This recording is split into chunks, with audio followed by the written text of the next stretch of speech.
మన ఇతిహాసాల్లో ఉన్నటువంటి సర్వధర్మ సమభావన అనేది ఆయన యొక్క ఆలోచనగా జీవించాడు ఆయన. అందుకని ఆయన ఆలోచన ఇప్పుడు చాలా అవసరం.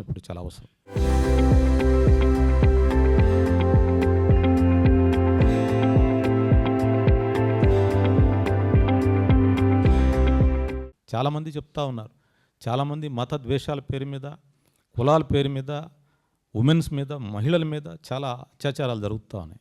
ఆ అత్యాచారాలు పోవాలని చెప్పి ఆయన ఆకాంక్షించాడు. అందుకని మహిళలకి స్వాతంత్రోద్యమంలో మొట్టమొదటిసారిగా మహిళలకి ఉన్నతమైన నాయకత్వం ఇచ్చాడు. సరోజినీ దేవి ఆయన టైంలోనే ఏఐసిసి అధ్యక్షురాలైంది. ఆ రోజుల్లో 100 సంవత్సరాల పైచులకు ఉన్నప్పుడు, 100 సంవత్సరాల పైన ఒక మహిళ ఏఐసిసి అధ్యక్షురాలు కావటం అంటే అది భారతదేశంలో సాధ్యమైంది, అది గాంధీ వల్లనే సాధ్యమైంది. అది అట్లా చాలామంది మహిళల నాయకత్వాన్ని ప్రోత్సహించాడు ఆయన.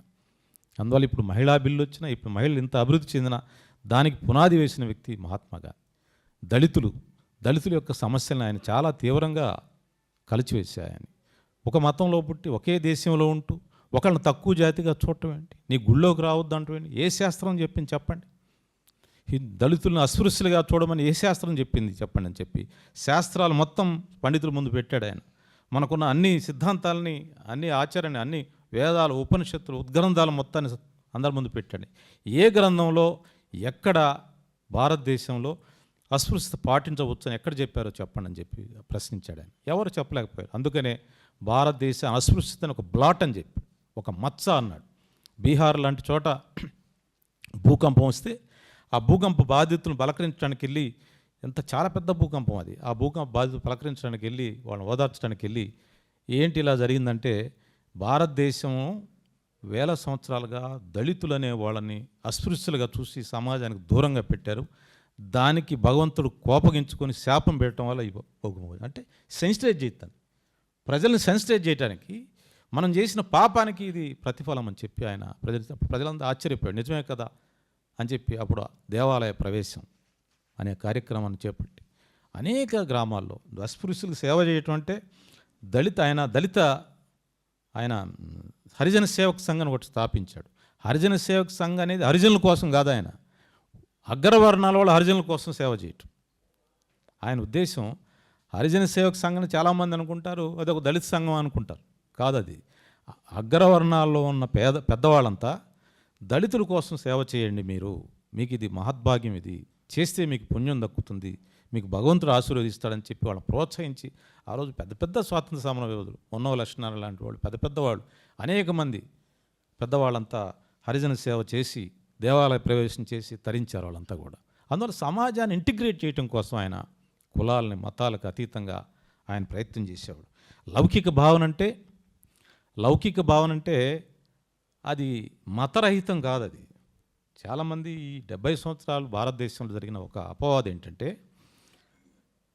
సెక్యులరిజం అంటే రిలీజియన్ ఇర్రిలీజియస్ కాదు, ఎవరు రిలీజియన్లో వాళ్ళు ఉండి సమన్వయంగా ఉండటం, అది సామరస్యంతో ఉండటం.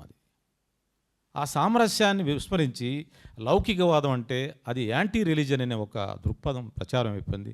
అది దేవుని గుడికి వెళ్ళటం అంటే తప్పు, లేకపోతే దేవాలయానికి వెళ్ళటం అంటే తప్పు, లేకపోతే ఇంకొకటి మత ఆచారాలను నిర్వహించడం అంటే తప్పుగా భావించడం వల్ల చాలా నష్టం జరిగింది.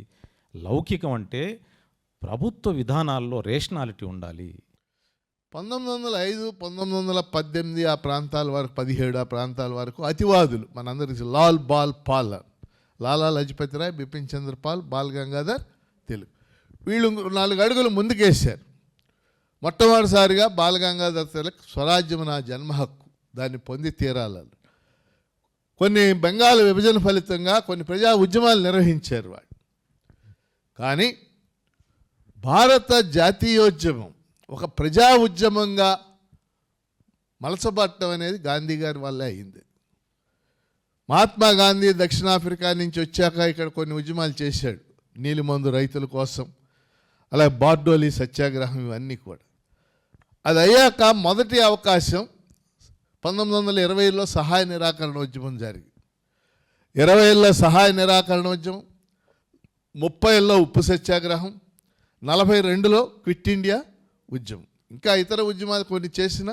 గాంధీ వచ్చాక 3 దశకాల్లో 3 పెద్ద ఉద్యమాలు జరిగినాయి. ఈ ఉద్యమాలన్నింటిలో కోట్లాది మంది ప్రజలు పాల్గొన్నారు. కోట్లు. అనేక మంది తమ వృత్తులను వదిలేసి వచ్చారు. మహిళలు పెద్ద సంఖ్యలో పాల్గొన్నారు. ఆస్తులు జాతి కోసం దానం చేశారు.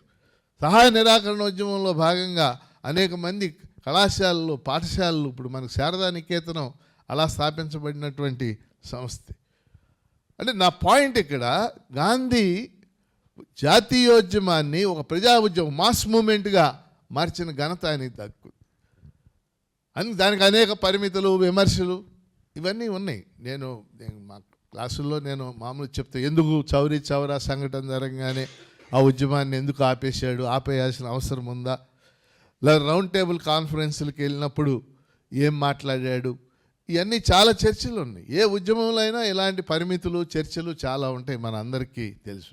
కానీ బై అండ్ లార్జ్ ఓవరాల్గా ఆయన జాతిని ఎలా మొత్తం భారత జాతీయోద్యమాన్ని ఎలా ప్రభావితం చేశాడో. ప్రజా ఉద్యమాన్ని మార్చడమే కాదు, మహాత్మా గాంధీ దగ్గర రెండో గొప్పదనం ఏంటంటే, ఆ కాలంలో సామాజిక మార్పు కూడా కావాలి. స్వాతంత్రం రావడం ఒక భాగం, సామాజిక మార్పు, దానికోసం ఆయన ఏం చేశాడు, కన్స్ట్రక్టివ్ ప్రోగ్రామ్, నిర్మాణాత్మక కార్యక్రమాన్ని ప్రతిపాదించి అందులో కొన్ని సూత్రాలు ప్రతిపాదించాడు. దానిలో భాగంగానే అంటరానితనాన్ని వ్యతిరేకించటం, గ్రామీణ ప్రాంతాలను అభివృద్ధి చేయటం, మద్యపానాన్ని నిషేధించాలని చెప్పటం, దాన్ని ఆయన శక్తి మేరకు అమలు చేయటానికి కూడా ప్రయత్నం చేశాడు. అందుకని మహాత్మా గాంధీ ఉద్యమాల్ని ఎలా నడిపాడు అనేది ఒక స్ఫూర్తిగా తీసుకోవాల్సిన అవసరం ఉంది. ఇది మొదటి అంశం. గాంధీజీ ఆనాడు స్వాతంత్ర ఉద్యమంలో కేవలం ఉద్యమం ముందుకు తీసుకెళ్ళి స్వాతంత్రం సాధిద్దాము అనే ఒక్క లక్ష్యంతోనే పనిచేయలేదు. ఆ లక్ష్య సాధన కోసం అనేక లక్ష్యాలని కలుపుకొని ప్రజల్ని కదిలించి సామాన్య ప్రజల దగ్గర కూడా వెళ్ళి దళితులు, గిరిజనులు, పేద వర్గాలు, అత్యధిక పేదల దగ్గర కూడా ఆ ఉద్యమాన్ని తీసుకెళ్లిన పరిస్థితి. అంటరానితనానికి వ్యతిరేకంగా దళిత వర్గాల్ని, బహుజన వర్గాల్ని ముందుకు తీసుకొచ్చాడు. దేవాలయాల సందర్శన చేయగలిగాడు. మద్యానికి వ్యతిరేకంగా, సోరాపానానికి వ్యతిరేకంగా ప్రజలను ఆలోచింపజేశాడు. అహింసా పద్ధతి చాలా ముఖ్యమైనదని చెప్పగలిగాడు. ప్రపంచానికి అహింస అనే ఒక ఆయుధాన్ని అందించాడు. గ్రామ స్వరాజ్యం ఉండాలి, అభివృద్ధి వికేంద్రీకరణ జరగాలి, స్థానిక సంస్థలు బలోపేతంగా ఉండాలి అనే అంశాన్ని 60-70 సంవత్సరాల క్రితమే వారు ప్రజల ముందు ఉంచాడు. ముఖ్యంగా సంపదను సృష్టించడం, ఏ సమాజాన్ని నుంచి సృష్టించామో మళ్ళా ఆ సమాజానికి తిరిగి సంపదని ఇవ్వాలి. సంపదని ఒక వ్యక్తి ఆస్తి కాదు, నీ సొంతం కాదు, నువ్వు కేవలం ఒక ధర్మకర్తవు మాత్రమే. సమాజ శ్రేయస్కి నీ సంపాదన ఉపయోగపడాలి అనే హితబోధన కూడా ధనవంతులకి చేయగలిగాడు. మద్యంపై ప్రభుత్వాలు సంపాదించడం అది మహాపాపం. మద్యంపై పన్నులు విధించి ఆ పన్నుల ద్వారా పరిపాలన చేయాలనుకోవడం చాలా ఘోరం.